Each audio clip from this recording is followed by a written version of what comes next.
What it do, what it is, everybody. Thanks for tuning in to the Day by Day podcast for your Day by Day broadcast. I'm your host, Day Day, and I'd like to give a special shout out to my producer for this whole well-tuned machine, Sauceboy, SOSSBOI. He also produces music, so if you're an up-and-coming artist in the DMV area or anywhere for that, go ahead and get at him on Instagram. He will get you right. That's SOSSBOI. Shout out to Sauceboy. If you are watching on YouTube or listening to whatever prospective podcast platform you choose, make sure that you hit subscribe so you can keep in the loop for every episode that we drop. So today, ladies and gentlemen, I'd like to welcome a special guest who has been interested in the podcast scene and who I personally think will make great for a host of her own or co-host, whatever she chooses. Someone who is filled with great substance for something like this. Tian, welcome to the show. Thank you for having me. Thank you for being here. How was your Sunday? I had a pretty chill Sunday, taking the whole week and everything. It's been a heavy week for me, so it was a nice little relaxing Sunday to have. What about you? So this was the first Sunday that I've had off of work in months. Like months. Did you relax? Did you take advantage of it? I indulged in nothing but football, beer, and pizza. I know, our Eagles, man. It was yeah, which is why I drank a little more beer than intended. We still love y'all though, but y'all make it difficult sometimes. It's been a stressful season for an Eagles fan, but the crazy part is we're in the loop. I know. Like the season starts against the Giants now, but we're not going to get too heavy into football. So Tian, originally you're from California, correct? Yes, I'm here by way of Oceanside, California. Oceanside. Shout out to 760. Is that SoCal? I'm not huge with the geography of California. SoCal, that is Southern California, San Diego County. Okay, all right. Shout out to San Diego, Cali, Oceanside. Are you a Lakers fan? Of course. Okay, but I was already saying, I hope I ain't wear this shirt for nothing. You know what I'm saying? They got their shit. To the soil, of course. That's what's up. So have you ever even considered being a Clippers fan, or? Not it's crazy. Like growing up, it was just like. It was kind of like the culture, like the way I feel like the way niggas wore like Oakland gear. It's like the same thing with Lakers gear. I'm sure there are parts of LA where people like are Clippers fans, but for the most part, that's Lake Show. Yeah, and plus, I mean, they haven't even been good till like recently. Yeah, and I think that's what it was for the longest time. It was like they were just horrible. A better team. Yeah, and like I used to hear like when they first came, like their games were empty. They probably paid people to come to the games. Like it was bad when they first started out. But the Lakers they recently won a ship. Man, it's great to see. It felt really good. Yeah, it felt really good to see. It wasn't surprising, mm-hmm. So I feel like that's what took a lot of the away from it because I think everybody knew that they was playing. Like Game 5 was a little surprising. Like, I was surprised that they didn't. I think we were young. We saw the end of it, and we was like, "Yo, they bullshit." I was kind of like, baffled by that one. But when they came back, as soon as I think they had dubbed them by like the first, I knew it was a wrap. Mm-hmm. I was like, "Oh, they was playing in Game 5." Everyone they was like, "All right, LeBron, and y'all like, come on, okay, we gave y'all them better play like LeBron and AD is and y'all starting 5. Like, come on, y'all come with it." Right, and Jimmy G. I mean, I said Jimmy G. Jimmy Buckets was just, Jimmy did his thing. He was showing off. Yeah, he was worn out. Yeah. If they get somebody good, then talking about the freak. Yeah. Talking about the freak going to. I don't know. If he goes to Miami, that's a problem. It's gonna be ugly. That's gonna be super ugly. Yeah. But anyway, so you guys want to ship. Is LeBron considered the GOAT yet? It's like, that it came down to, if he won this ring, all right, now we're talking, is LeBron GOAT talk? What do you think? I think I always felt like LeBron was in GOAT talk. But I feel like GOAT is always going to come down to, personal preference. Of course. At the end of the day, like what means the most to you out of a player. Mm-hmm. There's people who will sit there and tell you, for me personally, Kobe is mine. Mm-hmm. Just the mentality. Yeah. And you'll have people tell you LeBron, the level of athleticism, mm-hmm. He's just a dog, and he's will tell you Jordan because Jordan is Jordan. Yeah, he a legend type shit. Yeah. So I think everybody has their separate reasons for why they believe. Who's your GOAT? Kobe. Beansky, R.I.P. Yeah, for sure. In my opinion, just based on, because I never watched Mike growing up. I watched did you watch The Last Dance? Yes. The documentary. Did you watch all 10 episodes? I didn't get all 10 episodes, but I got like, I think I got like the last 3 with my brother. Yeah. Towards the end of them joints. Yeah. And the last one gave me goosebumps. Like when he was like, this how I did it. If you didn't like it, and it just showed like all like, like the emotional moments and like like the sacrifices. I was like, damn, that just gave me chills. But based off of like my parents, my grandparents, elders who saw Mike play and LeBron and Kobe, it always comes down to them 3 for one. But just based off like my elders, they always say, it might be close, but it's Mike.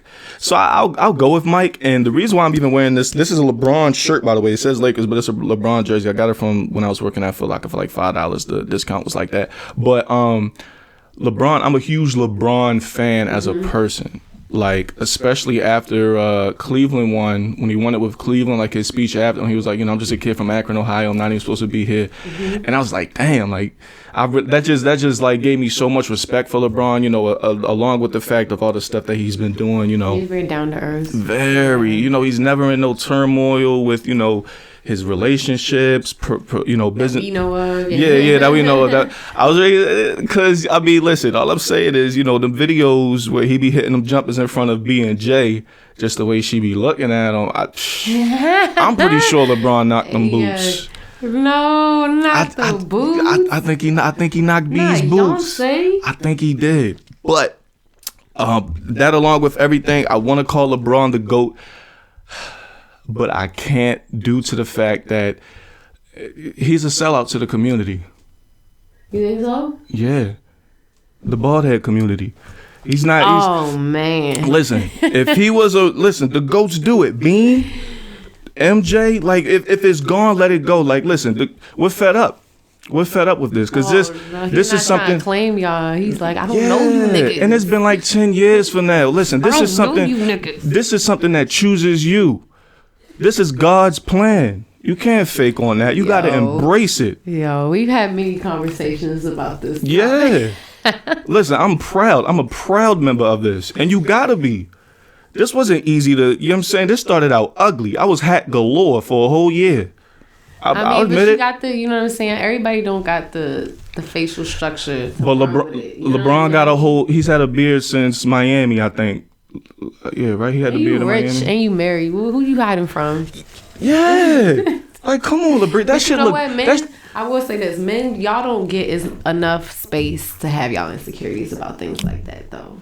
Yeah, I mean, like, because we're expected to carry out ourselves a certain way, but yeah, he needed. He got that ring. He might do it.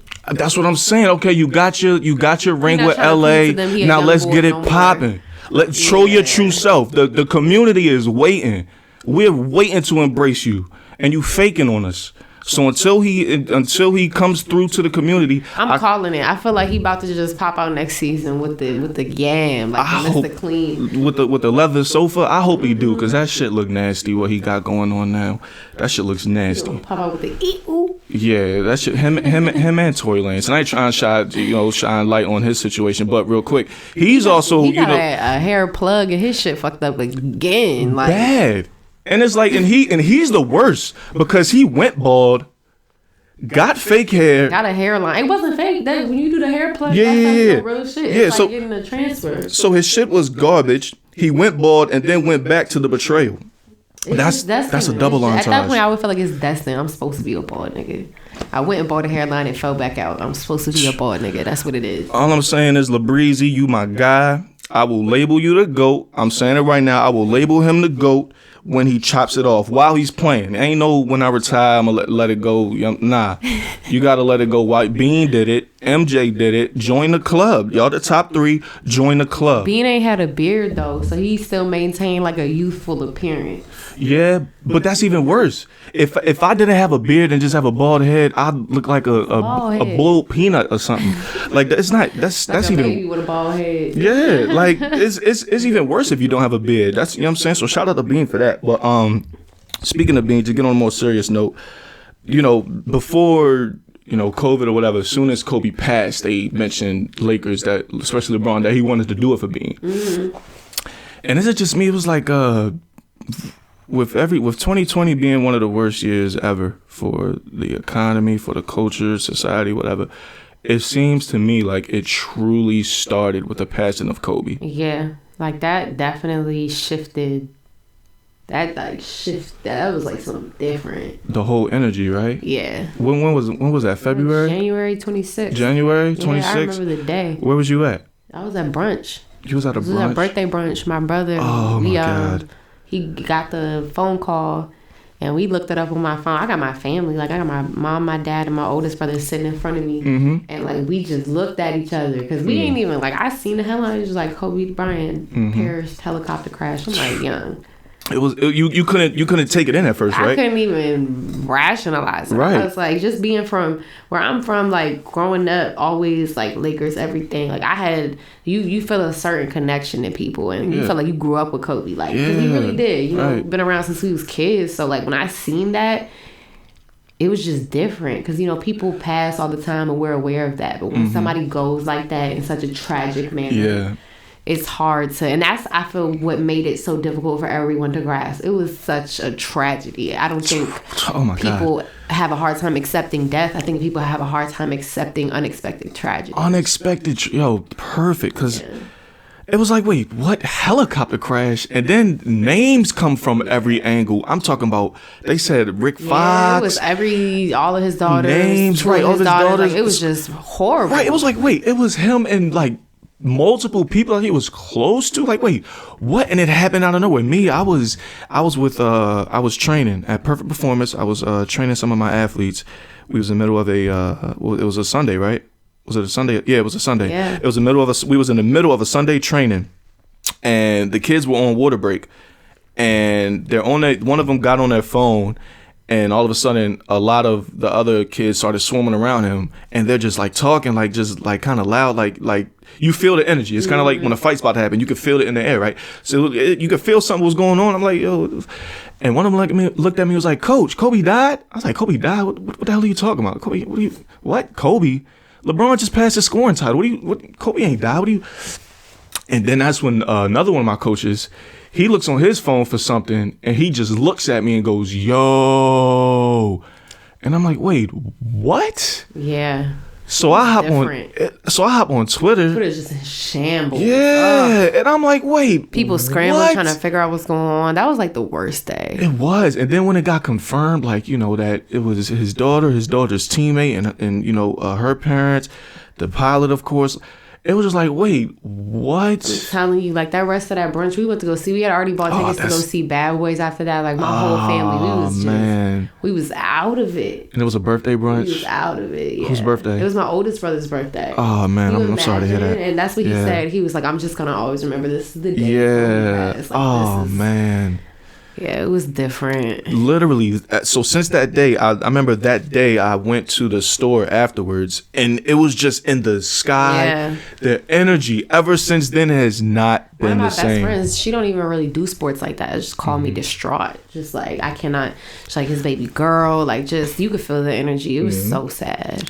That's the type of impact he had.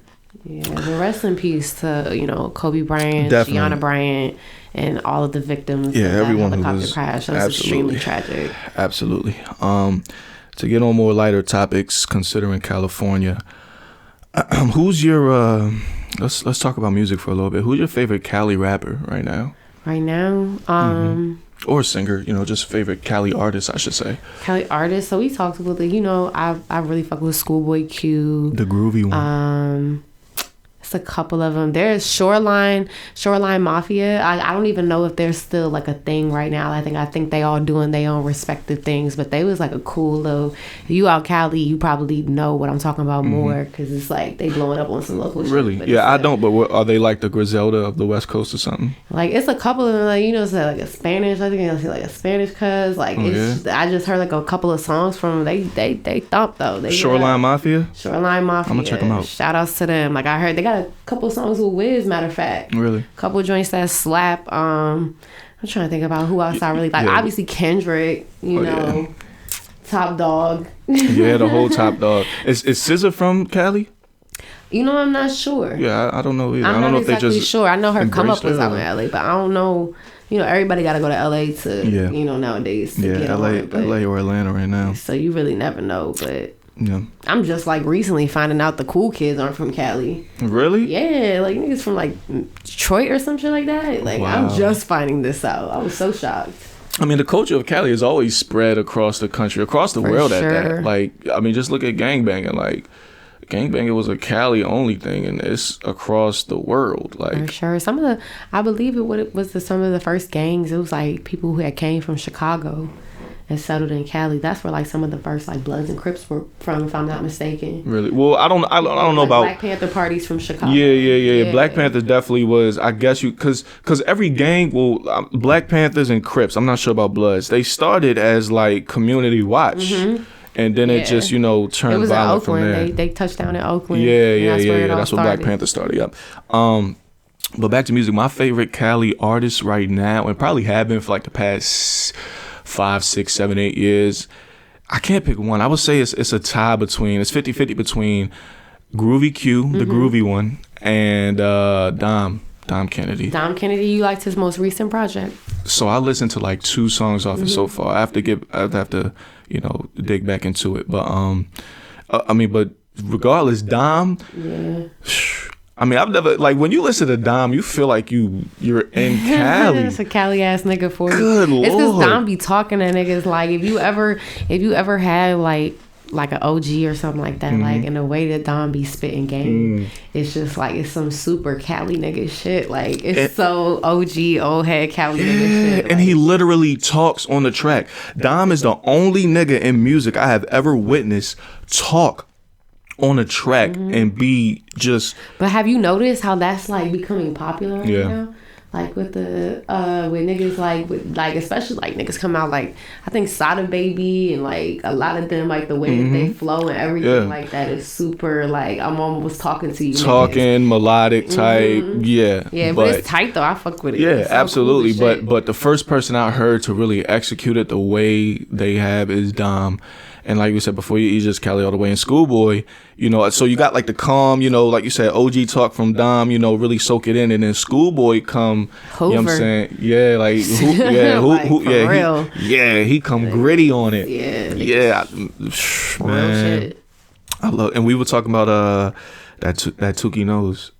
Yeah, Part two, right? Ooh.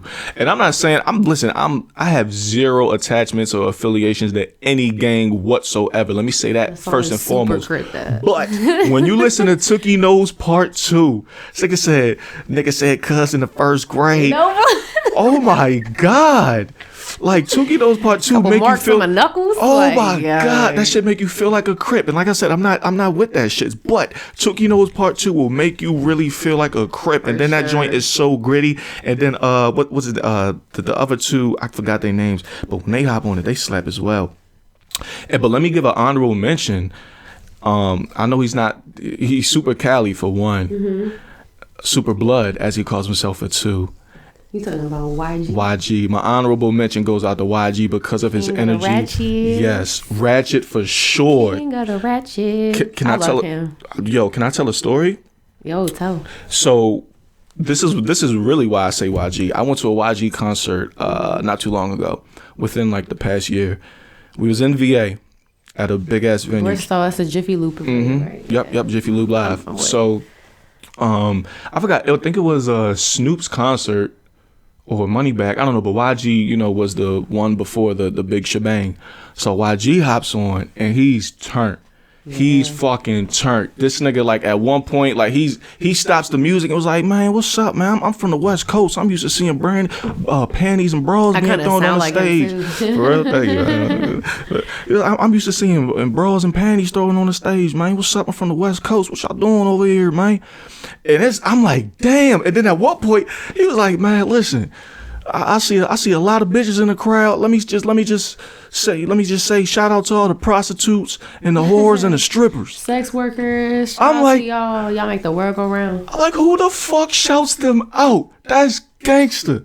I fuck with you, YG. YG fuck with the sex workers. That's how you gotta do it. Yo, I deserve all the respect. Yeah, because they are cool people. Like, strippers have some of the best personalities. Yeah, of course. But also just like humanizing people and understanding that their jobs are necessary functions. Like, what y'all do is... I seriously fucked with that, but there's more. So at one point, mind you, this is an all age concert. Like, it's fucking little kids here and shit. So at one point, the babies. Yeah. So at one point, he's pointing out girls in the crowd. He's with Kalani at the moment. That's why I like it. This nigga's ratchet. He's with Kalani at the moment. So at one point, he's pointing out joints in the crowd, and one of them, I guess, had a nice cleavage. I don't know, but he was like, "You gonna show them titties? What's up?" And I guess she kind of like gave him the impression that she was about to. So this nigga gets to go and show them titties, show them titties. So the whole fucking venue is chanting, show them titties, show them titties. And then they put the camera on Shorty. Well, no, they had the camera on YG. They couldn't put it on her, but they had the camera. So everyone, then they had like the lights turned on. So everyone is looking at her while the whole venue is chanting, show them titties, show them titties. But she didn't do it. Like, she bluffed out. She was like, oh, you a weak asshole. You just want some clout. She just want us to come talk to her. So then she get to shaking her ass. She was like, well, I ain't gonna show my titties, but I'll show you these cheeks. So she get to twerking. So Mustard, he was there, by the way. Mustard was like, oh, but look though, she twerking. This nigga YG was like, she ain't got no ass though. What she shaking? Man, niggas started busting out laughing. I'm like, yo, this nigga is ratchet as hell. I love it. He's like, I'm from the West Coast. That's just how we do. Yeah, real shit. Yeah. Like, that's one thing I did notice, like, the difference when I got out here. I'm like, I don't even know how to explain it, because it's hoods everywhere. Like, it's definitely, if you ever been in D.C., you know. Like, D.C., Maryland, Baltimore, amazing. Parts of Virginia, 757, everywhere. Real shit. But, like, I know in Cali it was just different, like, cause y'all in the everything is cause y'all in the sun out there. Y'all can be outside all day. Like, where I come from, you know, like, that's like the big hairstyles, long ass fingernails, gold bamboos, like, you know what I'm saying, the thick lip liner, all of that. That's like, it's ratchet 24/7. Yes, ghetto fabulous. That's what's up. And last part, he so like to end his show, he did what's that joint, Loco with Tiger, right? I fuck with YG so heavy after this concert. So this nigga goes into the middle of the stage and puts on a what's the hat called? A sombrero. Puts on a big ass sombrero, and all of a sudden a goddamn mariachi band comes from backstage and forms a circle around him. So he's in the middle of the stage with a sombrero, a mariachi, official. Never gave you niggas money. Official mariachi band comes and surrounds this nigga, and he performs Loco.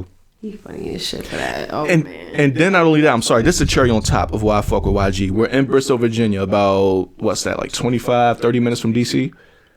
Yeah, I'm not sure, but yeah. It's close, right? It's Northern Virginia. So he knew where he was at. He knew he was in the DMV. So this nigga performed Fuck Donald Trump to close out the show in Northern Virginia, 30 minutes outside. He was like, hey, I know where I'm at. I know this is DMV. It's like, yeah, da-da-da-da. I was like, that's Bristol too. It's probably a lot of Trump supporters. A lot. So a lot of people were not trying to sing it, but a lot of people were with the shits. And I was like, man. It was a divided crowd. Yeah, so just all that together, I'm like, okay, YG. Your music, I've always liked, you know, a few of his songs, a good amount of his songs. But now just like, okay, as a nigga, as a real nigga, I fuck with YG. And then, of course, you know, with Nip being in that song, he paid a tribute out to Nipsey as well. Yeah, man. Rest in peace to Nip. Yeah, so one thing I know about you for sure is before Nip even passed, you were always heavy on him. You were always bumping him. You was always posting him way before he passed. Heavy Nip Hustle fan. Really? Yeah, that shit hit different. That did too. Even thinking about it, like, that shit just still don't rub me the right way. But yeah, I was still am like a huge Nipsey Hussle fan. I'll probably say like my favorite mixtape from Nip, that like when I first got a car, my first car, I played Mailbox Money and I played Crenshaw like over and over again in my shit. Like Crenshaw, like the Crenshaw mixtape is like probably my favorite project of his. It's a classic. Yeah, I love that joint. And that was. Go ahead. That's the joint. Yeah, I think that's the joint. Like he sold like 100 joints for like $100. $100 like that. Well, he sold them for $100 each, and Jay bought like 100. Yeah, 100 copies. But that was just him. You know, him selling it for 100 was just truly him embracing it and investing in himself. Knowing your worth. Yeah, knowing your worth, exactly. Nah, and it, like I said, it's a shame that the good have to go. And I have I bought, like, when he passed, 2 things that I own that I'm really happy about. I bought like the physical copy of the Crenshaw mixtape. So I have like the joint, the original like paperback. Was it 100? Nah. You got it for I got this joint for the on Lowski? eBay. Maybe like I ain't say for the Lowski. I probably got this joint for like 28. That's still, I mean, Yeah, even that's compared to what it was before. But now you can go download the joint off. right, but still, you have the actual. Yeah, I have the actual hard joint. copy. That one, and I went and bought like a physical. And if you're not an Aaliyah fan, you don't know how hard this is to get these joints. But like her first album, I bought a physical copy of the CD. I found it in the cut. I hate that her music isn't on Apple. Yeah, well. That was my first official crush. Like, yeah, that's that whole thing. Yeah, that was bad too. But yeah, nah, Nip. I'm gonna be honest. I knew a few Nip songs, just a couple before he passed, and but I always knew who Nip was just for the fact for when he first came out. I was like, yo, this nigga looks like a split image of Snoop Dogg and Prodigy as one person. So that was definitely how that's how I knew him coming up. And then just before, besides the music, he always spoke on, just like investing in the community, I love watching his interviews. Yeah, assets over liabilities. Like that's always been in the air. So I knew him for that.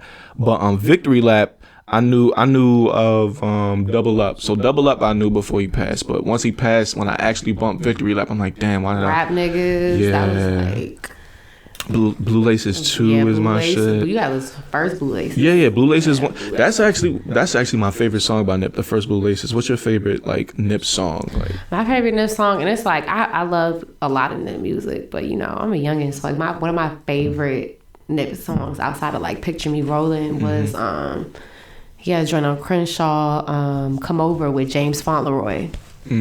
That sounds like a vibe. And I think most of the song, for real, that's what I fuck with about Nip. Most of the song is James Fauntleroy. Just like singing on the joint. I think Nip got like a verse on that joint. I was ready to say that name sounds like someone who sings. Did the cuz who did the Girls Love Beyonce with Drake? Oh, that's him? James Fauntleroy. That's hard. He's super talented. Super writes for a lot of your faves. Like super talented. Really? I think he's just one of the cuz doing like a Grammy. He writing, helping like SZA, Kalani, all that. It's a lot of that, like behind the scenes that, get the work done that you don't even hear about. But the first I ever heard of him was off a Nip project. Really? Because I always thought that was real cool. That's what's up. But yeah, just a lot of his music, even like with I like Blue Laces too, because for one, I just like from anybody, I like stuff. Blue Laces ones, I should say more than two. I like music that lays out some like hustler shit, like just put you on game. I love music. That's why Gotti is one of my favorite artists, because he just puts you on game, not just with the dope selling, just as far as like a hustler's mentality, dealing with certain people, business relationships, personal relationships. Nip had a lot of music like that, so I just love music that puts you on game to shit. And plus just his music has that Cali vibe. Yeah, I was about to say, it takes me home. Like it's different. It's so different. Whenever I listen to a Nip song, I be like, damn, I'm back home. I'm on Coast Highway, cruising, man. Like I'm telling you, like the music just, especially if you from there, like you feel it different. And I guess that's anybody. Like I'm sure people from out here, niggas hear Wale, Fat Tro different than I probably hear it. But like when I listen to Nip, when I listen to YG, like that's a part of like where I'm from. Yeah, now here, like you said, it might be, but not. It's different because I'm not from Cali. I've been in Cali twice.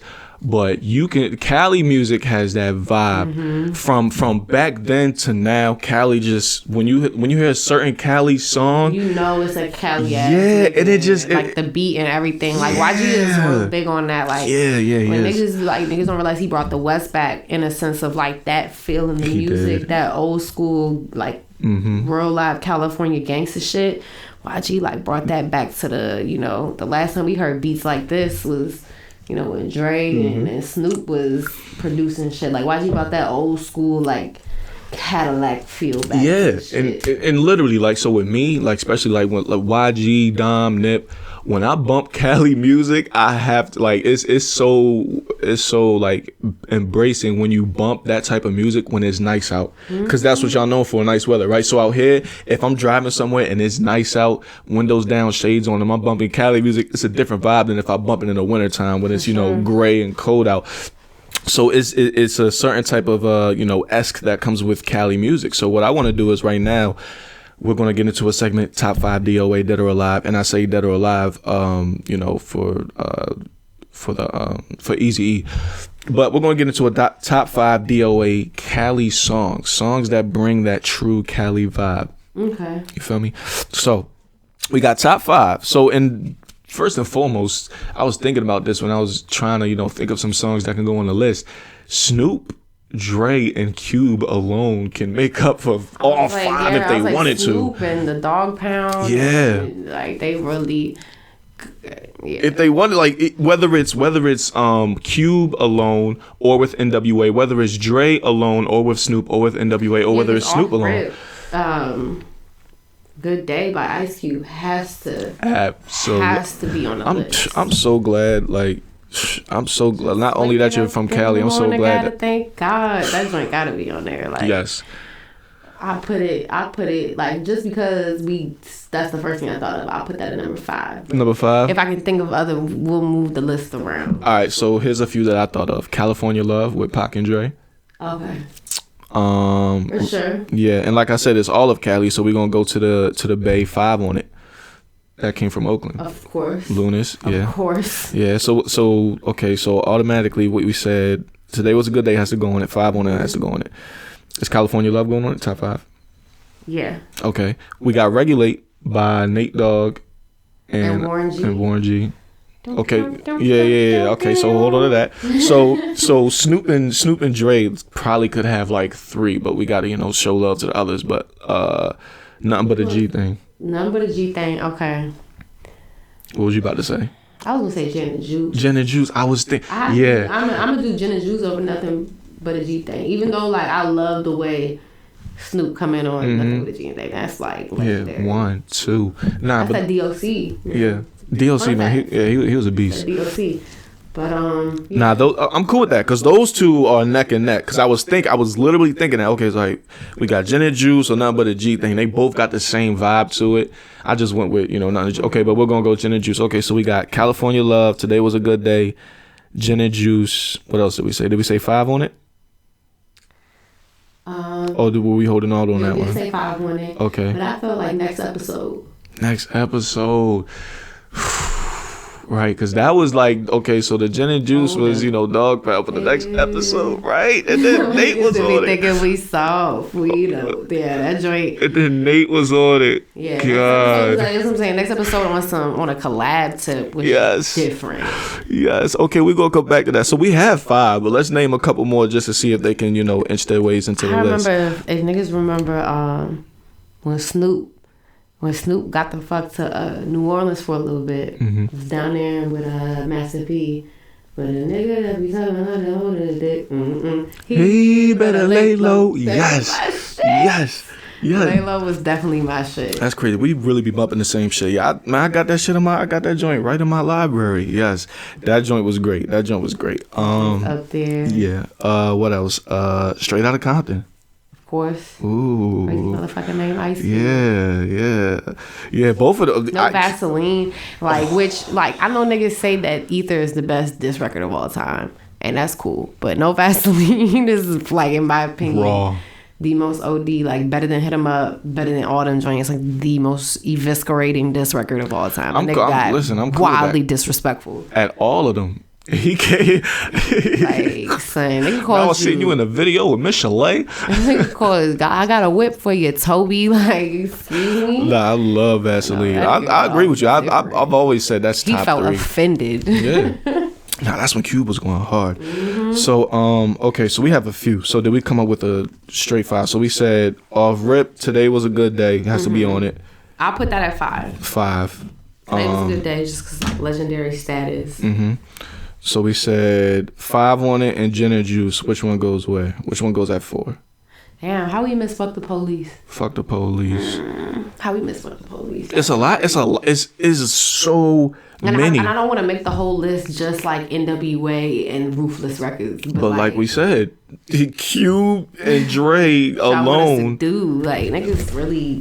They set the tone for it. Dre especially, like the Chronic and everything. Like, speaking of Chronic, one that I want to, throw out there for it, it may not make the list, but one that's like when I think of a Cali vibe, this song, Let Me Ride.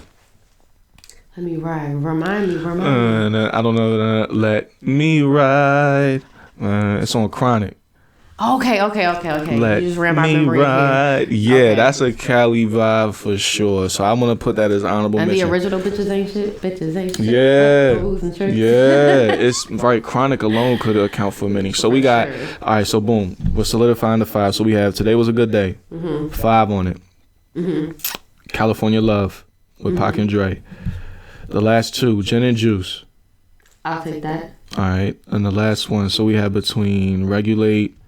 What else were we saying? We said Straight Outta Compton. Straight Outta Compton. So Straight Outta Compton gets the 5th, or Regulate. I say Straight Outta Compton. Straight Outta Compton, or next episode. Next episode. Then. Next episode. Yeah. All right, cool. I'm cool with that too. Next episode gets the 5th spot. I'm all the way down with that, cause like I said, the collab was great, and then you have Nate on it. That joint was, and I remember the music videos in the strip club. Yeah. Da, da, da, da. Yes. Oh, I remember that album, man. What was it, 2001, right? So is it 2000 or 2001? 2001. I think it was 2001. God, that album was great. It was like 6 years after the Chronic, which is 95. Yeah, I was young as hell. My mom used to bump that joint, and I was like, damn, this is going to stick with me for life. And Nate on the hook, R.I.P. Nate. I do want to talk about something. You know what I want to talk about regarding Nate. A comment that when we talked, you made. Oh, how I said Ty Dolla $ign 2020 Nate Dogg. Yeah, and I was thinking about that. I know you aren't. Some more time to stew. Not really. What I was thinking about is, okay, I see what you're saying. You're not saying, because Nate is the godfather of hooks. Like, absolutely. There's no one who has, like, is gangsta R&B to the fullest with the hooks. There's no one that will touch that. But I know what you were saying as far as just, basically the best person at hooks, the greatest hooks. Feeling the vibe, too. Yeah. It's a very, like, if you from Cali, like, the style in which Nate Dogg sings is just, like, I don't know how to explain it. But you remember how earlier you was like, when you hear some Cali shit, like, when I hear Nate Dogg, when I hear Ty sing, I'm like, that's a Cali-ass nigga. Like, he's from Cali? It's like some real... I didn't know that. Yeah, it's like some real just West Coast shit. Like, I don't know how to explain it. So what song would you solidify, or what song would you say solidifies his position as the godfather currently of hooks? Because I was thinking, like, I just think Ty Dolla $ign just can't miss. It's a lot of, like, and we in an age where it's like a lot of hook niggas out there right now. Like, I think it's a couple niggas that can't miss on the hook, but particularly for the way that he sounds, and I feel like the way he came up, as far as, like, a lot of people don't know, before he was on Taylor Gang, he came up with like 400. YG and them. So a lot of the early Ty Dolla $ign shit that I remember hearing is him singing, and like the way that it's like his tone of voice, the way he do his runs and everything, it's very reminiscent of Nate Dogg. I ain't gonna lie, one of my favorite hooks of any song is It's a Vibe with him and Jhené Aiko. It's a Vibe. Like both of them, like, kind of, and even Circles. That's why I said I did kind of, Circles. I love the the hook by Ty Dolla $ign. I keep trying to tell niggas, go listen to Ty Dolla $ign got a mixtape called Sign Language. Really? If you listen to that front and back and you still don't feel the same, I'll respect it. Someone who I was thinking is, so we can, that's yours, you know what I'm saying, who you got up there, and I would say someone who could match them is the top, and really just who can't miss all across the board. I was really thinking Drake on a hook, yeah, because I was listening that's to Hook Father. Gold Roses with him and Rose. You made me this way. Oh my god, that is one of the Nah, Drake, I feel like right now it's like a couple niggas. You got Drake, you got Ty Dolla $ign, Sway Lee isn't too bad, you got Quavo, you got Travis Scott. Yeah, a couple cool. Like I say, like right now, those are top 5. If you want to hook, that's who you're calling. Yeah, but Ty is your top. You're getting a hit with, like, if Drake or Ty Dolla $ign is on your hook, it's a guaranteed hit. Okay. That's just a fact. Yeah, I'll roll with that. I will roll with that. I cannot say the same for the other ones, even though all of them are good, really good hits. But like with Drake or Ty Dolla $ign, it is a certified. You're getting a hit off of this. I'll roll with that.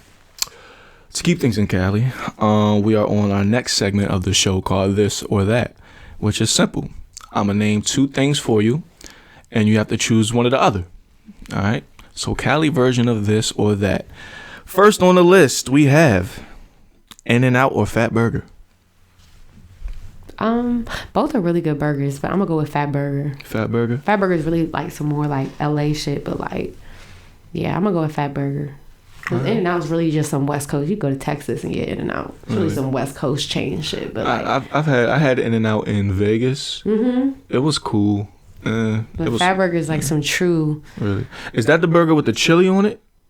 I think you can get burger with a chili on, but when I got a Fat Burger, it was just like a regular. I've never been to Fat. When I went to Cali when I was like 12, it was some spot. It was a cheeseburger with chili on it, and it had the yellow wrapper, like really on some like Cali shit. Like probably was Fat Burger that you went to. It was that or throwback Wendy's. It was, I don't know. Nah, it wasn't Wendy's because it had like the box, the cardboard box, and then the burger was wrapped up in a yellow thing, like straight out of the movie. At the bottom of the box. Yeah, it was straight out of the movie type shit, but I can't remember. All right, so for the next one, we're gonna stay with food. We're going to talk street tacos. Who has the better street tacos, LA or San Diego? Dago. Really? Shouts out to y'all. Shout out to Oceanside once again. 760. Dago though, for sure. Dago, you going there for all your good Mexican food eats. I've heard that. I've definitely heard the best. I heard Diego got the best tacos. All right, so besides probably, and I just can't speak on it because I ain't never been to Mexico, but I'm sure they probably taste better in Mexico, you know. Of course not. Have you been to? You never been to Tijuana? You said? Nah. There's like an outlet like right next to the border, and that's probably like the closest I've ever been because I was younger. Yeah. You know, but if I was to like go back home. Like now, that would be on the list. Right. Like I'm gonna go to the border to party for a night. When I went out there when I was 12, we went to Tijuana, and it may be we can even still do that with dumbass. It's ugly, but I went when I was like 12, and it might be the strip you're talking about. I don't know, but we went somewhere and it was like an outlet. We was in Tijuana. It was an outlet. And before that, let me say, the best breakfast I've ever had in my life was in Tijuana. I believe it. The diners out there probably go dumb. Oh, my God. So we went to some outlet, and it was, man, that joint was turned. It was like some dude who had a picture of, like, this 350-pound woman who was, like, naked in the picture. Oh. I'm not making this up. And he was, like, saying that's his sister. And he was like, this is my sister. You want coochie? Like he was trying to like sell them. And this is me and my little cousin. We were both 12 just walking around on our own. And we come across and we're like, yo, we laughing at this picture. Like, it's my sister. You want Gucci? Like, she's you ready. Yeah. Yeah, I was like, okay, Tijuana lit. 12-year-old eyes. Right. All right. So next on the list for this and that, we have the Boulevard, Hollywood Boulevard, or Venice Beach. Nowadays, I say Venice Beach. You mess around on the boulevard, you get your shit snatched. Really? Today. Like, ain't that where they call hood rich lacking? Like, you mess around on the boulevard. He's been lacking a few spots. I know, but I'm saying, like, Hollywood Boulevard, and I think, like, the misconception is because there's, like, a lot of celebrity presence in certain areas that certain things don't happen. But, man, LA, it's different out there, man. Venice Beach looks lit. I've been. It's super cool, artistic on an artistic. Yeah, like Cali just in general with beaches, but Venice Beach is what you think it is. It's super cool. Really, I want to go. Last year when we went to Vegas, we drove to LA, and we went to Venice Beach at nighttime, and it was like kind of rain, and it was a little cold, and we should have went during the day, but. We was with a certain person who. You ever go back? Make it a point to go to Mission Beach. Mission Beach? Where's that at? Where is Mission Beach located? When I was younger, I couldn't tell you the city, but it's like a popular beach. Like everybody be going there on 4th of July. You get the carne asada fries. If you're not hip, there's like in Cali, it's like a big thing. Like they make French fries. They put the carne asada steak on top of it. The guac, the sour cream, the cheese. And you eat that with the fries. Yeah, like it's just on top of the fries. Right. And, you know, Cali has a California burrito, which is a carne asada burrito with all the fixings of a burrito, and then they put French fries in the burrito. Really? Yes. That sounds lit. And joints, it's like, it make a Chipotle burrito look like a bitch. It's like this big. What? Yeah, usually I split it between two people. It's a big ass, like when we get done with this, you just go Google it on your phone. You're going to be like, yo, I got a new reason to go to Cali. I love food. All right, so for the next one, we're going to keep it. Well, this one actually is the Bay versus SoCal, I guess you could say. So for the next one, we have. Oh no, I'm sorry. It's straight the Bay. This is all the Bay. For the next one, this is that. We got E40 or Too Short. Short dog. Like, Short dog. Got to. What's Short my dog. favorite word, bitch? Like, but you know, E40, like, you know, that's still respect. Like, E40 is still a, you know, a legend in his own right and everything. But And they say he's the godfather of slang. Like, a lot broccoli, of... like, he came up with broccoli. It's just like, ooh, and just the way you talk on it. If you really want to talk about talking on a track, Yeah. if you really want to talk about a nigga who's talking on the track first, like, I feel like it was E40. Like, that flow, that just, like... That shit is ballistic. That nigga just... This nigga ain't never on beat, but he's still on beat. Yeah. But I say Too Short, though, because, like, Too Short... In Cali, that's just blow the whistle. Yeah. Like, it's just different. No, I agree with that one. I would say Too Short more. I could listen to more, but E40 definitely, you know, is just in a whole other world of his own with, you know, just some straight wavy shit. Hyphy. Yeah, hyphy. That shit Speaking of that, you want to know one thing I like? Well, literally, like when I go to Cali, I have to go to either just the Bay Period and pull up to one of these, a fucking sideshow. Yeah. Have you ever been to one? I haven't, because you know I grew up in SoCal, and I'm not sure like they probably do them down there, but they're not. I know that's more of a Bay Area.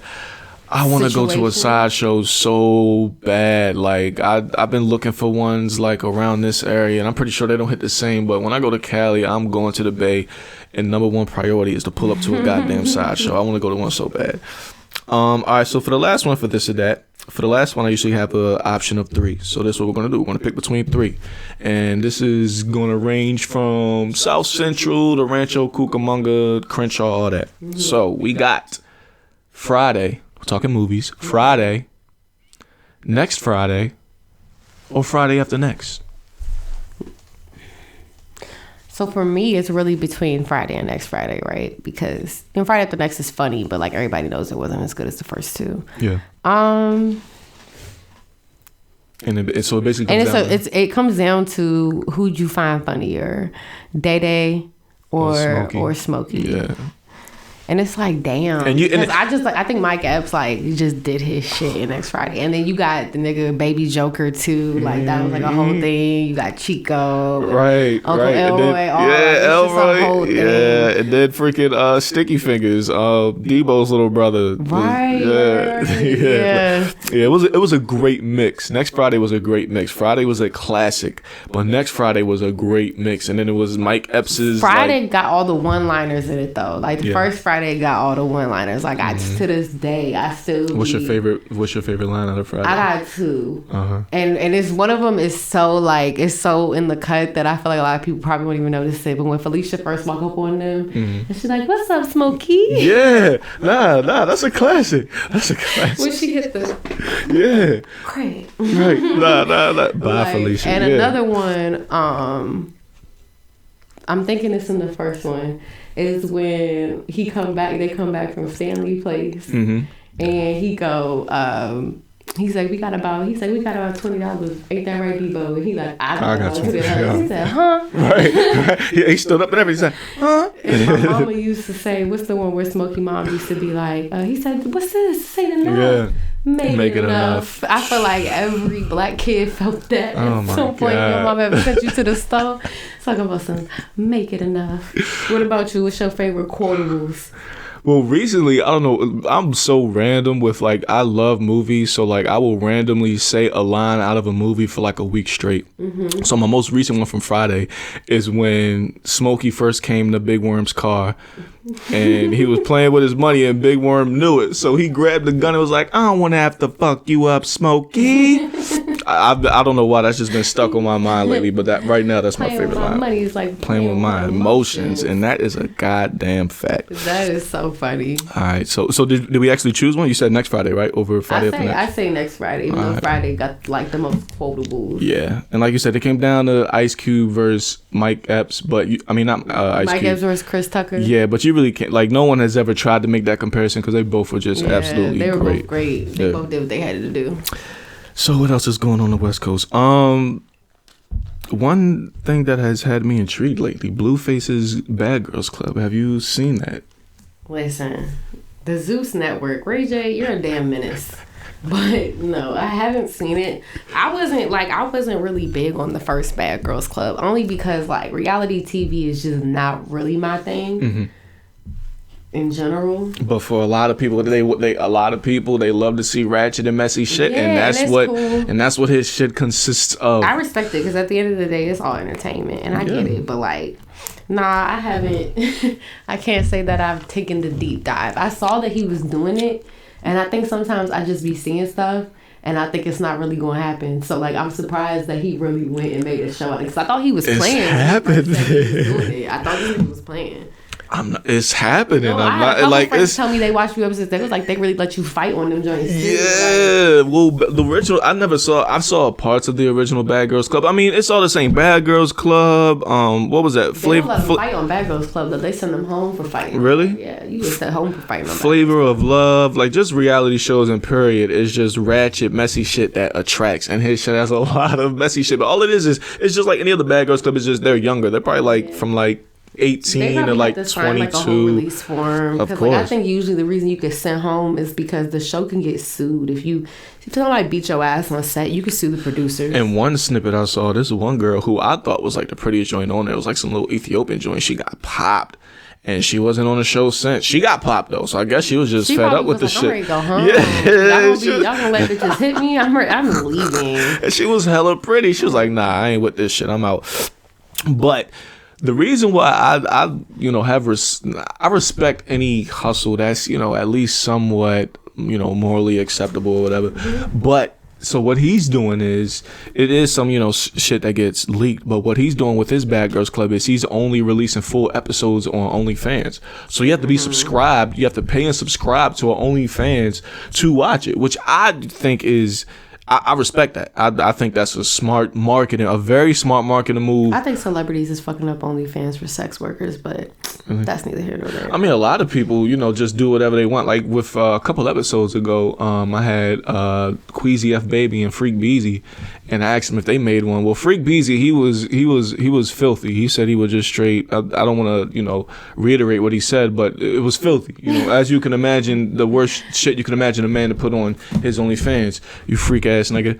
But with Queasy, so what he said he would do is, if a girl subscribed to his OnlyFans, he would record himself beating up their deadbeat baby fathers or like he'd make a fortune off of that. I can see that being a thing. Right. And matter of fact, I gotta tell him go ahead and patent that or something, because we giving out free game, and I think people gonna try to get on that. But no, seriously, yo, $50 a baby father. You know how many girls I hate their baby fathers? Like, and he knows MMA and boxing and shit, so he's like, pretty official with this shit. I'm not saying he can whip everyone's ass, but I'm pretty sure it's like an 87% chance of beating up the person in front of him. You got a good 8 out of 10 chance of whooping yours. Yeah, so he would. I'm like, yo, that's genius. Like, Queasy, that's genius. But how you live. Yeah, but like you said, I mean.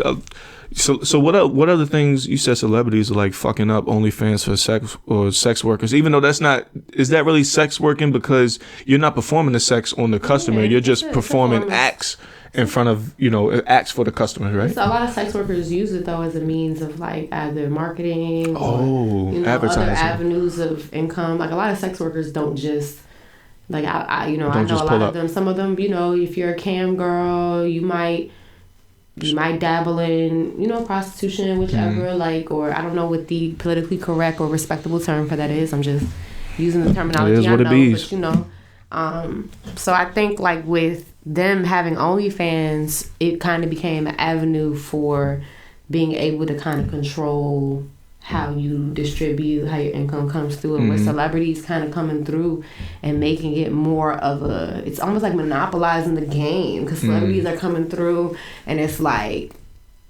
why would I pay $7 a month to watch you, and I can pay $8 a month to watch this. You know what I'm saying? Like, and I get it, you know what I'm saying? But it's I do feel like weird about what celebrities have started to do with OnlyFans. I'm not even talking about Blueface. Yeah, well, what's something else? What's something else that a celebrity has done? I feel like just using your influence to kind of like is watching you post pictures that you would regularly post on Instagram. Okay, you know what I mean? Like, it's just like, bro. It's okay. like, bro, y'all are playing right now. I definitely get that. But like I said also in the episode with Queasy and FBZ, you know, I was like, it's girls that use OnlyFans to post their feet.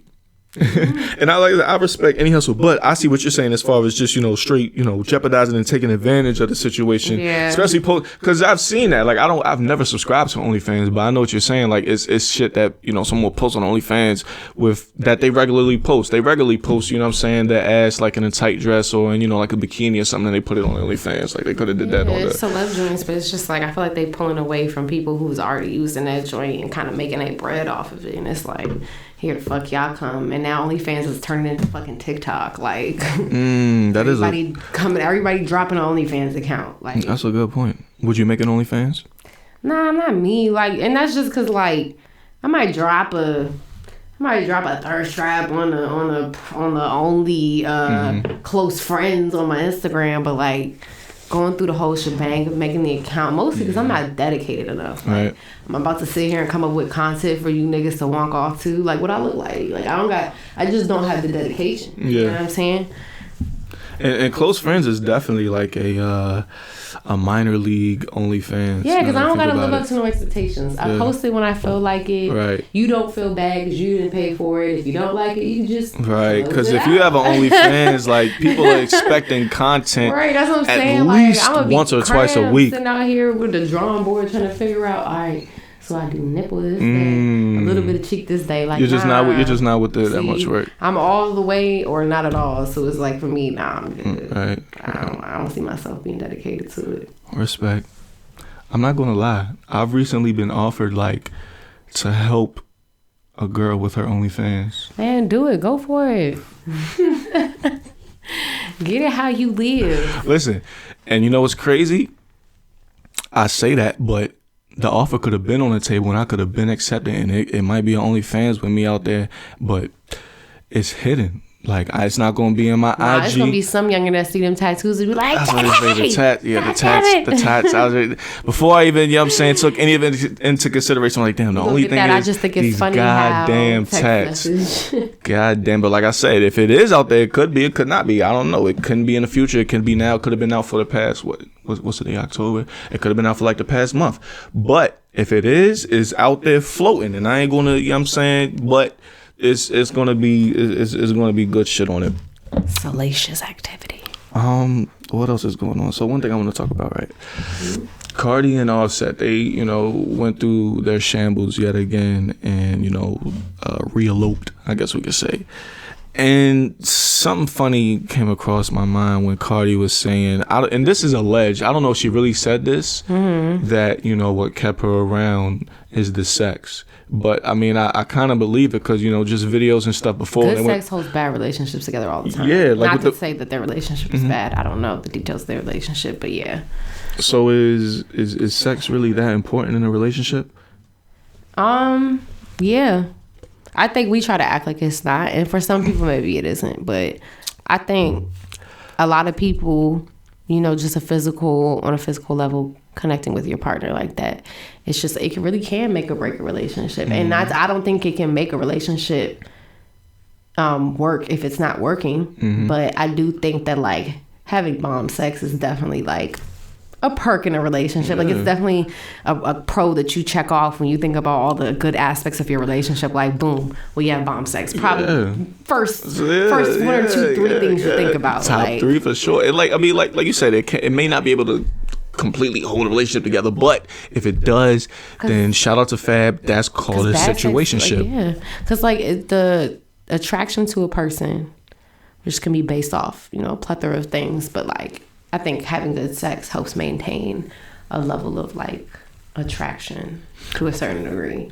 Absolutely. chemistry. I've always said this: keys to a relationship, and I'm no Dr. Phil or anything, but That's what niggas say before they about to give you some right, some deep shit, some Dr. Phil shit, right? So the first two things is, of course, trust and communication, which can go hand in hand if you want. So you can either call it the top or top two things. Can you write that down? I've always said, after trust and communication in a relationship, that a person that matches your freakiness, it matches your sense of humor, is very important. I feel like, yeah.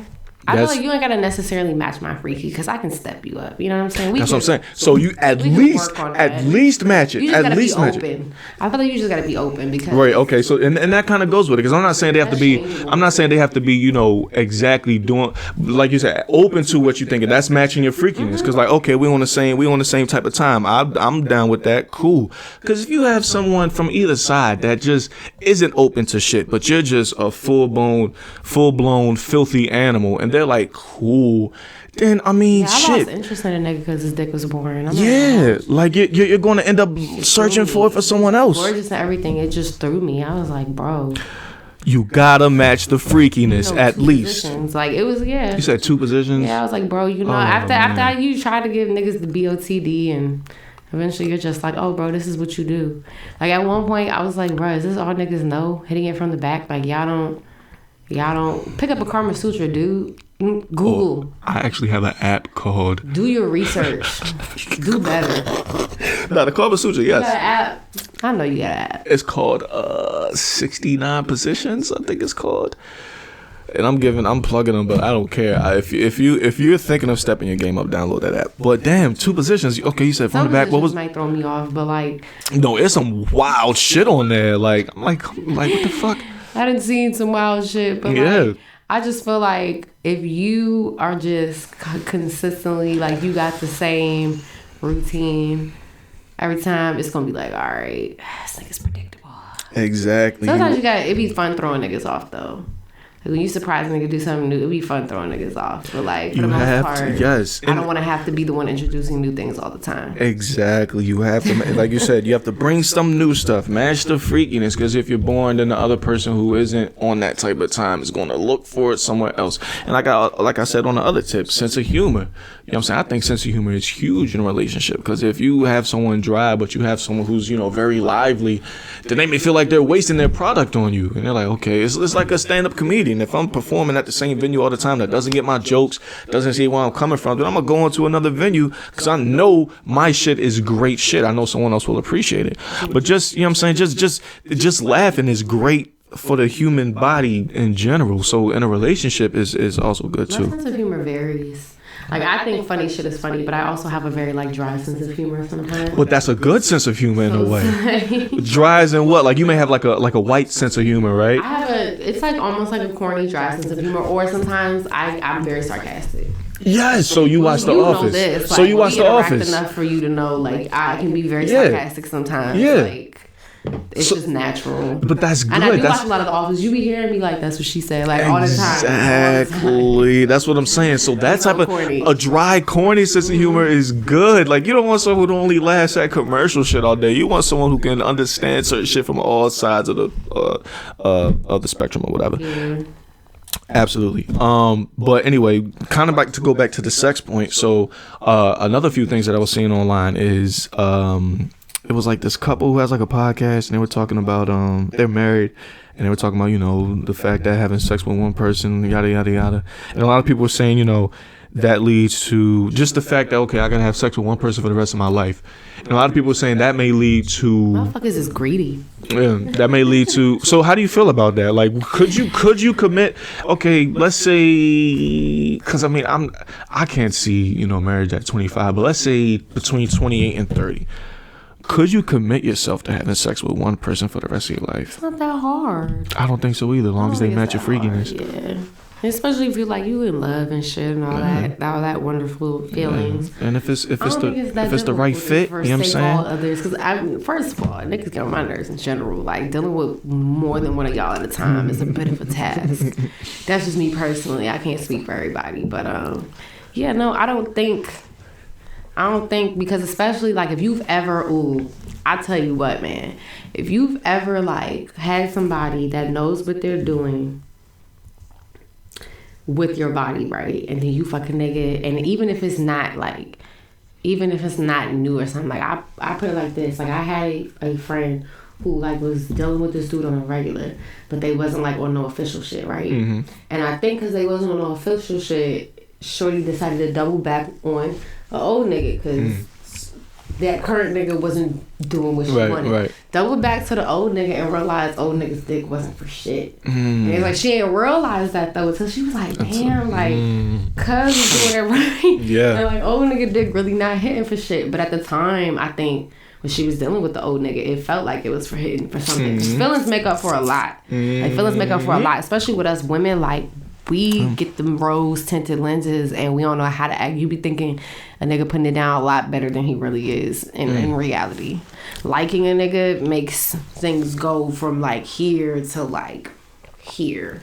Liking a person in general, having feelings for the person, and this is for you niggas out there because y'all be fucking people y'all don't like, but having feelings for a person in general that I feel like you're having sex with is just, it's a better feeling. Try it. It's the bee's knees. Yeah, of course. Some mutual attraction there, you know. As a woman, I feel like you probably feel a little bit more confident if you know that the nigga like is attracted to you and feels some type of way about you. So. But all that's good, right? But say like, I see it on your face. Let me ask you this, right? So say, because this can happen from both female and man. So say you're in a relationship, it's good, right? Mm-hmm. Sex is good. But let's say he did the Houdini, right? The sex was good at first, and then it gets dry, then it gets weak. Let's say he hit you with like, okay, the bad experience with you had 2 positions. Let's say you knew nigga had 4 positions, right? And it was the shit. But then after a little bit, you realize it's just those 4 positions, ain't no spicing shit up, right? So does that go in? Because it can happen from women too. A woman could put it on, you know, all of a sudden you realize, I mean, yeah, that shit cool, but it's only that. It's no, leveling up at all. Does that go into consideration? I was like, okay, it was cool, but because like you said, have to match the freakies and have to be able to open-minded to things. Because I even feel like in relationships sometimes you're gonna get lazy dick from time to time, like lazy sex in general. You're gonna get lazy head, both sides. It's gonna happen sometimes. It's not always like you just woke up, laid on the side of you. You're gonna get that from. It's not always gonna be 4th of July. That 6 a.m. slipping, but listen. I feel we all know what I'm talking about. We're all adults here. We all know what I'm talking about. But I feel like that's like if it's worth it, you should always talk about it. Because I feel like you're going to know off the rip if somebody is going to be open to doing things such Yeah, that is something you should take into consideration. I do have friends who's out here living, like, you know what I'm saying, in love and shit, but only getting hit in one position. And that's like the scariest thing ever in my mind. Like, I think about it, I'm like, oh, God, what if I fall in love with a nigga that only wants to fuck in one position? That's so scary. What if my soulmate only fucks in one position? Like, then he's not your soulmate because he's not matching you, because he's not matching your freakiness. I'm so like literally matching your freakiness is like, top 3. But what if he check off every other box and that's the only one he don't check off? Then what? Then what I do, Davon? Then you know what it is. Sex, man, listen. Why you think Cardi where she at? It's just, it is what it bees. Like, it's like you said, I respect you for saying what you said earlier. I respect Cardi for just being upfront about it. A lot of girls like to go to a whole bunch of other point of views of why, they're staying with a certain person. It's the dick why you staying with that nigga. Yeah. Simple. Well, sometimes staying with somebody you ain't even with. Yeah. That flew over a few heads. Let that marinate. Sir, it's the dick. The sex will keep you there. I've been a victim of it before. Listen. The self-comforting lies you tell yourself and all of that good stuff, because you're like, I'm not about to give this like nobody else is about to experience this if I, you know what I'm saying? Like, but be stronger. Match the freakiness. A lot of people are saying, so that may lead to, open relationships, or what is it, polygamous relationships? Is that the correct term? So a lot of people are saying that, because of that, because a lot of people, really feel like, oh, I can't have sex. Open relationship? Could I do one? So let me tell you what I could do, right? And I may sound like a dickhead to, you know, some people for saying this, but I don't care. I'm me. Best thing I can do in life is be me. What I would be open to is having. Here's what I would be open to having. Like, if I had a girlfriend, right, who was a true bisexual, right, like men and women, I would be open to us doing our thing and her having like a side bitch. You know what I'm saying? Or not a side nigga. Or two. No, because I mean, so if I had a girlfriend who's bisexual and she had a side nigga, that's all schnitzel. That's a whole sausage party. You need schnitzel and cheese, right? So you need schnitzel and cheese. So for all that, you might as well. That's some not for all that. You know what I'm saying? Because like I'm saying, if she's saying, but she's not fucking with him with you. She's fucking with him outside of you because that's an open relationship. But here's what I'm getting at. So she's bisexual, right? So if she has me and like a side bitch or another girlfriend, then all holes are filled. No pun intended. Because what I'm saying is, but she wants it from a girl, not you know what I'm saying, not just sex. She wants it from a girl, she wants it from a guy, so she gets both.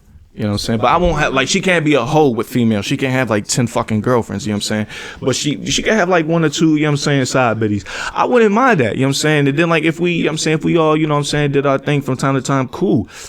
But I would be open to that. And like I said, I may sound greedy for saying it, but I'm saying she's truly bisexual and wants that hole filled from both sides. She's getting it from me as a boyfriend, and then, you know what I'm saying, if she may want to go to a girl, then boom. Yeah. Or I could even do, every man wants 2 girlfriends, of course, but you have to take into consideration, 1 girlfriend is fucking work. 2, that's you'd only be open for an open relationship if the girl was bisexual. Is that considered an open relationship?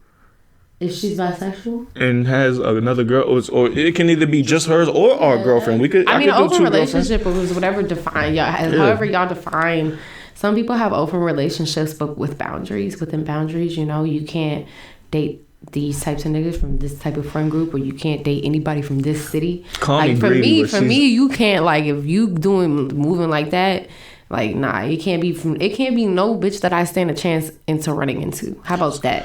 Keep your situations, because I'm the type, like, if we are going to agree to have open relationships, you just need to be upfront and honest, if that's what we've come to an agreement on.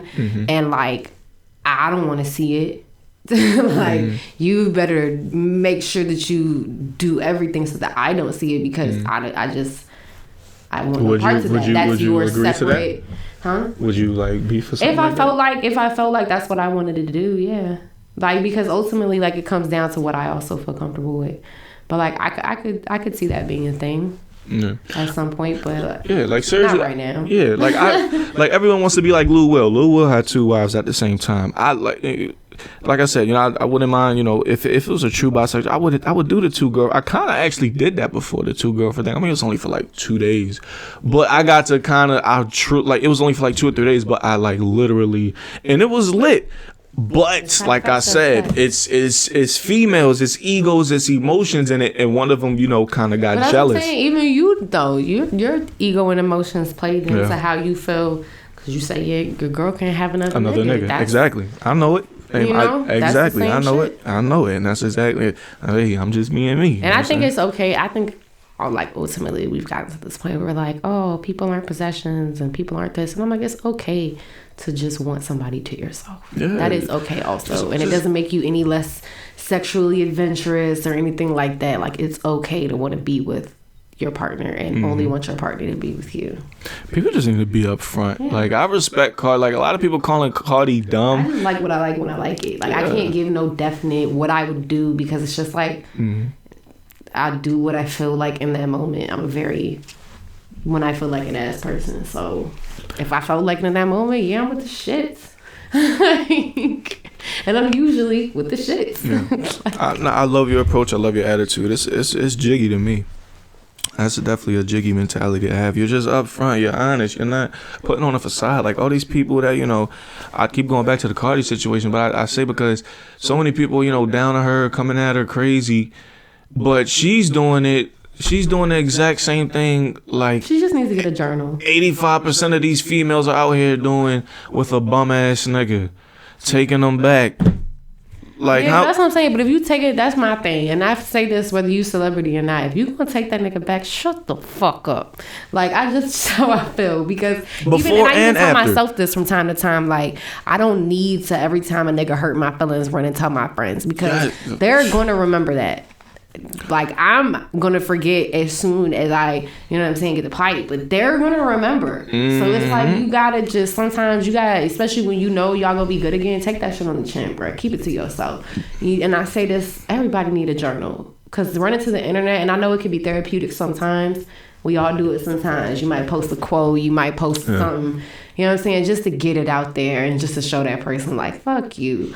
But listen, sometimes it's better A lot of to times. go to. But, you know, I feel like she's just aware of who she is. Yeah. And it's like whether or not she tells people or not, it's going to hit the news. So I feel like with her, it's always been on brand to just kind of connect directly with people. I'm not about to release no statement. I'm going to go on live like I've always done since before I was, you know, a household name. I'm going to go on live and I'm going to tell y'all what it is and what it isn't. And you can only respect it. Whether you agree that she should be in her situation or whichever, you have to respect. It's a very on brand. It's very Cardi B. So I'm not mad at her. Like, she going to do what she want. I just want her to move with more couth. Like, just don't. Yeah, a lot of people do. You gotta. It comes to a certain level of understanding. If you're going to be this open, you are also opening yourself up to people having opinions, as we are now.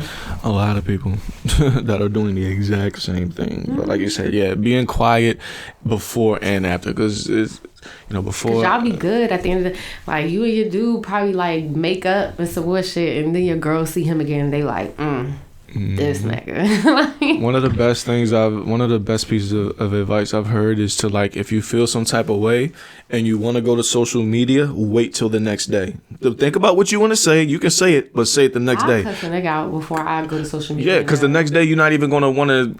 Yeah, I used to think I held so much power by like not speaking on how I felt. I used to be like silent treatment is the way to go, and you know that's just my cancerous ass. But nowadays I'm more like I'ma just say you how gonna I tell feel, somebody about because themselves. if I got a stew on it, it's gonna be even worse. And I'ma drive myself crazy while you all over there chilling and stuff. And it's like, nah, motherfucker, you gonna feel what I'm feeling. Like, you got me fucked up. There like, you go. Period. Yeah, like you said, get out that cancerous way, because that I've dealt with one cancer before, and y'all sure know how to hold some shit in. Yeah. So I'm proud of you for, you know what I'm saying that you let motherfuckers we think know. there's power in it. It's like a certain level when you feel, and I feel like any woman can kind of identify with this. When you feel like your pride is a little bit and out of tact, you're just like, the only way I can maintain my stone facing this is just by not saying anything. Yeah, it is. It's situations silence. like that for everyone. Definitely.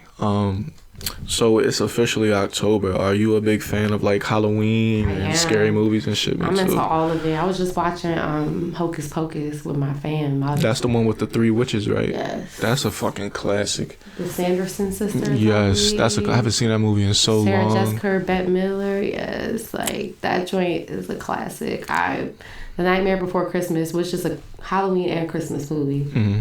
But yeah, with the skeleton, right? Yes, Tim Burton. It's a classic. It's one of my faves.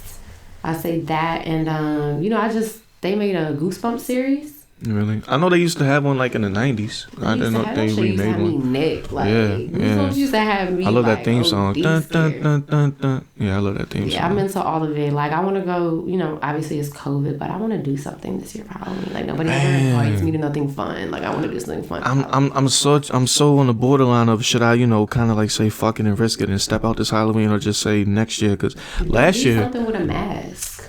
I mean, I'm gonna get drunk. You know what I'm saying? Scorpion from freaking Mortal Kombat. Nah, I already know who I'm gonna be for. Okay, so just in case I do step out this Halloween, I'm not gonna say who I'm gonna be this year. I'm gonna just say it's gonna be a fucking classic character. Last year I was Slick Rick. This year I think about my Halloween costumes the day November 1st every year of the next year. So I knew about this for the past year, but I'm not gonna say I'm gonna be this year. Next year I'll give it out. I'm gonna be a pimp named Slickback. Okay. Off the Boondocks. I wonder where you got that from. Yeah, I'm gonna have to, you know what I'm saying, I'm gonna have to borrow one of Mom Duke's wigs, you know what I'm saying, I'm gonna have to get a fake leopard pimp suit, but it's gonna be. You're gonna have to get a shorty to dress up as Sweet as Taboo. You can't step out the crib without the bottom, bitch. Wow, absolutely. Work on that. Well, I got a year to plan, so I think I'll be good. But yeah, last year was very lit, and even besides, I'm saying, turning up just Halloween, I've just always been such a big fan of scary movies. Like, I got like a list of Netflix and Prime movie videos of scary movies. I haven't been able. I just watched Book of Blood on Hulu. What's that? Is that a show or a movie? It was adapted from a writer's book stories, like scary stories, called it like a series called Book of Blood. So it's like Tales from the Crypt. Something similar. But the movie that I saw on Hulu, it intertwines like 3 of the stories. Really creepy, super creepy. You could tell you could tell it was adapted from an older style of writing, but it was super creepy. It's on Netflix, you say? It's on Hulu. Hulu? Yeah, I was like, Hulu starting to come with that heat. I believe it's a Hulu original. Really? I'm gonna see it's what a remake of an older movie. And there's like another one, Midnight Meat Train. It came out, I think, in 2009. It had Bradley Cooper in it. That's one of the stories of the Books of Blood that was adapted into its own movie. Really? Yeah, it's some scary shit. I'm gonna see what it do. Some disturbing. I'll say more than scary. It's really disturbing. Oh, I love that shit. A lot of old horror films. Yeah. Very disturbing. I love it, man. I'm twisted when it comes to shit like that, I think. But you know, a movie that I've recently seen, which isn't really necessarily like a gory horror movie, I would say. But I seen it for the first time. Silence of the Lambs. Have you seen it? Listen, if you know me as a person, right? There's just 2 themes that I have a very hard time stomaching. One of them is cannibalism. If cannibalism is a theme in the movie, like Silence of the Lambs, what is it? The Hills Have Eyes. Oh, I have the DVD Hills Have Eyes too. The House in the Woods. Like, yeah. Oh my God, that's some of the scariest shit I've ever seen. Hills Have Eyes was different scary. Hills Have Eyes is scary because it's apparently based off a real place in Arizona. It can be real as fuck. Yeah, no. What is it? Chainsaw Massacre? Anything that has to do with fuck. Could you imagine someone with a fucking chainsaw chasing you? Here Thomas Hewitt. It's really niggas out here eating niggas. Well, Silence of the Lambs doesn't necessarily show him eating it. Hannibal does. Hannibal, he eats the guy's brain, which I haven't seen yet. I've seen parts of it. It then had the guy with the fucked up face. He bit a nigga. I think he bites a nigga face off in that. Oh yeah. Silence of the Lambs. Yeah, he did bite someone's like nose off and then cut their face off and put it on his. That movie was in Buffalo Bill. The like so trans. He ate a nigga brain with some fava bean. Yeah. But now I saw that, I was like, damn, okay, all right, I finally saw it. This is a good one. But now I could like have a date. Anthony Hopkins did the damn thing. Yeah, so Jodie Foster, she like, I saw an interview after the movie. She was like completely real life scared of the nigga and did not speak a word to him on the set. Like at all, like that's even that method acting though. They say it's real. Yeah, I mean, shoot, you really lock into your character. Was gonna bite her. Yeah, you really lock into character like that. That's what who played Joker in Dark Knight? Heath Ledger. You know what I'm saying? Once you really get into it, then you really get into it. But for now, that is all the time that we have. I'd like to thank everybody for tuning in, whether you're watching on YouTube or listening to, your respective podcast platform. Make sure that you hit subscribe so you can be kept up to date on every new episode. I'd like to thank my producer for putting this whole thing together, Sauceboy, SOSSBOI. He's also a music producer if you want to get at him if you're up and becoming artist. I'd like to thank my special guest, Tian, for joining me today. Thank you for having me. No problem. By the way, your voice, like you could do this like on your own and like do numbers. Like your voice is like I great. Appreciate it. Thank for you. Like something like this. Yeah, thanks for being here. So until next time, everybody, you know what I'm saying, make sure y'all get out and vote. Make sure y'all stay safe. Make sure y'all stay sane. Make sure y'all stay blessed. Sure. This is the Day by Day podcast. Holla at y'all later. Peace.